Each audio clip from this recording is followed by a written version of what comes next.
Bare knuckles. In boxing's earliest era, gloves did not exist. Fighters competed with bare hands under the London Prize ring rules.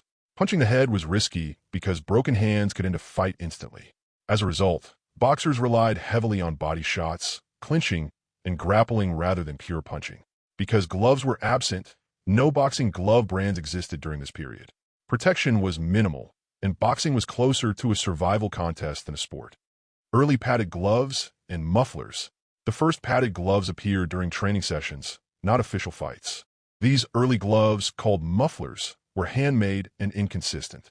Padding was minimal, often using horsehair or cloth, and there were no dedicated manufacturers. Gloves were usually crafted by local leatherworkers or boxing gyms. This era marked the beginning of glove experimentation, but branding and mass production did not yet exist. The Queensberry era marked boxing's transition from underground brutality to a regulated sport. Before these rules, bare-knuckle fights were often illegal, loosely organized, and associated with gambling, injuries, and public disorder. As boxing grew in popularity, there was pressure to make the sport more socially acceptable and legally recognized. The Marquess of Queensberry rules introduced timed rounds, referees, weight classes, and, most importantly, mandatory padded gloves. Gloves were not introduced solely for fighter safety, but to make boxing appear more civilized and controllable to the public and authorities. With gloves now required, demand increased for standardized equipment. Early manufacturers began producing gloves in larger quantities, focusing on durability rather than comfort or precision. Padding was quality, from fight to fight. Despite inconsistent construction, this era established the foundation for modern boxing equipment. Gloves became a permanent part of the sport, allowing boxing to move into licensed venues, gain newspaper coverage, and grow into a professional, regulated industry. The early modern era of boxing gloves marked the moment when boxing gloves became commercial products rather than handmade necessities. As boxing gained legal recognition and mainstream popularity, consistent equipment became essential. Promoters, athletic commissions, and venues required gloves that met basic standards of weight, padding, and durability. This demand led to the rise of dedicated boxing equipment manufacturers. Everlast, founded in 1910, emerged as the most influential brand of this era. By securing contracts to supply gloves for major championship bouts, Everlast became closely associated with elite-level boxing. Their visibility in high-profile fights helped establish brand trust and legitimacy. Gloves during this period were made from thick leather and filled with horsehair, which compacted over time and could harden during bouts.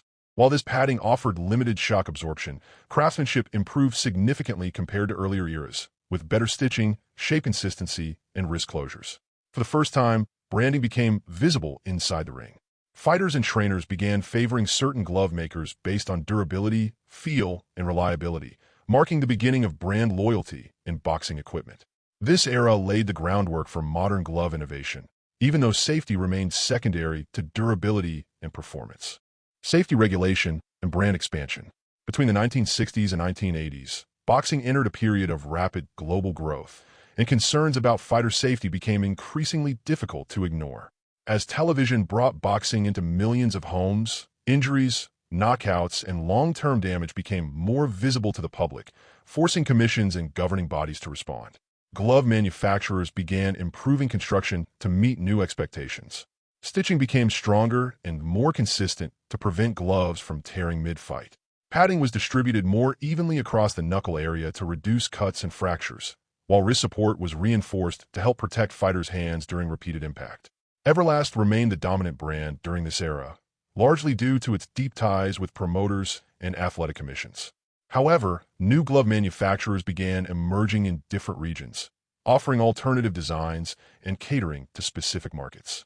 This marked the beginning of greater competition within the boxing equipment industry. Regulation also became more formalized. Athletic commissions started inspecting gloves before fights to ensure they met weight requirements, padding standards, and overall condition. Gloves were now treated as regulated sporting equipment rather than simple protective gear. This era marked the full transition from small-scale, partially handmade gloves to industrialized, quality control production. Boxing gloves were no longer just durable tools. They were regulated instruments designed to balance safety, performance, and consistency. Premium Gloves era. The 1990s marked a turning point in boxing glove history. where gloves were no longer viewed as interchangeable equipment, but as performance tools tailored to elite fighters. As purses grew larger and careers became more valuable, top boxers and their teams began paying closer attention to every detail of their equipment. Grant Worldwide emerged during this period and fundamentally changed expectations for fight gloves. Unlike mass-produced gloves, Grant gloves were custom-built with a strong emphasis on precision and consistency. Their dense, layered padding offered a distinct balance between protection and punch feedback, allowing fighters to throw fast, accurate combinations while maintaining control over impact. Craftsmanship became a defining feature of the brand. Each pair of gloves was carefully constructed to meet the specific needs of the fighter, including hand size, punching style, and wrist preference. This level of customization was rare at the time and set a new standard for what elite-level boxing equipment could be. High-profile fighters such as Floyd Mayweather Jr., Manny Pacquiao, and Lennox Lewis wore Grant gloves in some of the biggest fights of the era, reinforcing the brand's association with championship-level boxing. The visibility of Grant gloves in major bouts elevated their reputation and further separated premium gloves from standard equipment. This era redefined the role of boxing gloves. No longer just a requirement for competition, gloves became strategic tools that could influence performance, comfort, and even the outcome of fights.